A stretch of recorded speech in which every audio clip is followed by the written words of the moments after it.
दोस्तों, Israel Hezbollah जंग को लेकर एक बहुत ही बड़ी खबर निकलकर सामने आ रही है, जिसमें बताया जा रहा है कि हिजबुल्लाह की तरफ से इजराइल पर अब तक का सबसे बड़ा टारगेटेड हमला किया गया है,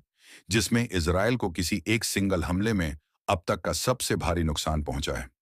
इस हमले के बाद हिजबुल्लाह की तरफ से इजराइल को यह वार्निंग इशू कर दी गई है कि वी विल डिसिप्लिन यू। आज सुबह तड़के हिजबुल्लाह की तरफ से कई सारी रॉकेट्स के साथ साथ कुछ कॉम्बैट ड्रोन भी साउथ हाइफा के बिन्यामिन रीजन में इजरायली डिफेंस फोर्सेस के कमांडिंग सेंटर पर दागे गए, जिसमें से हिजबुल्लाह का एक Mishra one drone Israeli air defence system को चकमा देते हुए अपने टारगेट पर एक्सप्लो कर गया, जिसमें इजरायली फोर्सेस के 100 से भी ज्यादा सोल्जर्स के घायल होने की खबरें हैं। इस हमले के बाद 50 से भी ज्यादा एम्बुलेंस और कुछ हवाई मेडिकल चॉपर्स भी इस साइट पर लगातार उतरते दिखाई दिए।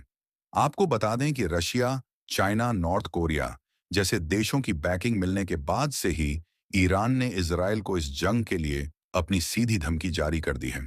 और इसी के साथ हिजबुल्लाह ने भी अब इजराइल पर अपनी फुल कैपेसिटी के साथ हमला करना चालू कर दिया है। हिजबुल्लाह के पास इस समय हजारों अलग अलग तरह की कॉम्बैट ड्रोन मौजूद हैं, और ये देखने में आ रहा है कि इजरायली एयर डिफेंस सिस्टम जहां रॉकेट्स और मिसाइलों को रोकने में कामयाब हो जाते हैं,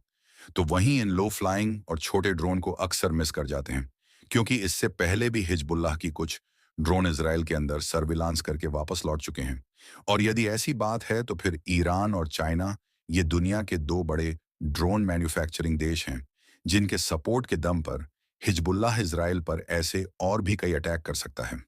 फिलहाल इजराइल का भी हिजबुल्लाह के खिलाफ एक्शन और तेज हो गया है, और अब ऐसा लग रहा है कि इजराइल ईरान पर हमला तो बाद में करेगा, लेकिन फिलहाल हिजबुल्लाह के सामने ही बुरी तरह से एक बड़ी जंग में फंस चुका है। इस बारे में आपकी क्या राय है? कमेंट में लिखकर बताएं।